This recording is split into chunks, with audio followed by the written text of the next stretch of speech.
येवड्राव फाटा चौकातील वाहतूक समस्येला दिलासा, काँक्रिटीकरण रस्त्याच्या कामास प्रारंभ। इचलकरंजी सांगली रोडवरील येवड्राव फाटा चौक येथे काँक्रिटीकरण रस्त्याच्या कामाला आमदार राहुल आवाडे यांच्या उपस्थितीत प्रत्यक्ष सुरुवात करण्यात आली। या कामामुळे परिसरातील वाहतूक कोंडी, रस्त्यावरील खड्डे आणि वारंवार होणाऱ्या अपघातांच्या समस्येला मोठा दिलासा मिळणार असल्याची अपेक्षा व्यक्त करण्यात आली। येवड्राव फाटा चौकात अतिक्रमण तसेच रस्त्यावरील खड्ड्यांचे साम्राज्य यामुळे नेहमीच वाहतूक कोंडी निर्माण होत होती। तसेच छोटे मोठे अपघात घडत असल्याने हा चौक नागरिकांसाठी डोकेदुखी ठरत होता। या पार्श्वभूमीवर दर्जेदार व आणि टिकाऊ काँक्रिटीकरण रस्त्याचे काम हाती घेण्यात आले आहे। यावेळी बोलताना संबंधितांनी चौकातील अतिक्रमणेही हटवण्यात येणार असून वाहतुकीसाठी अधिक सुरक्षित आणि सुलभ व्यवस्था निर्माण केली जाईल असे सांगितले।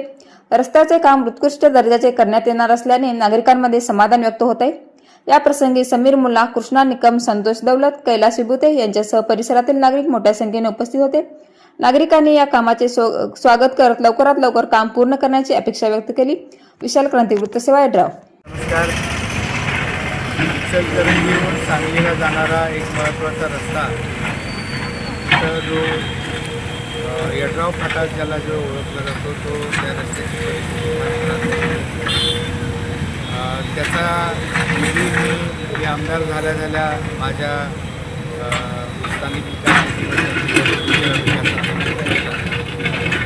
परंतु काही कारणास्तव त्याला काम चालू व्हायला विलंब झाले, परंतु आज वास्तव्यात तिथे या ठिकाणी काम चालू झालेलं दिसते आणि आता या चौकामध्ये फार ट्रॅफिक असते आणि ते लक्षात घेऊन मी आता इथं कॉन्क्रीटचा रस्ता या ठिकाणी करतो आहे।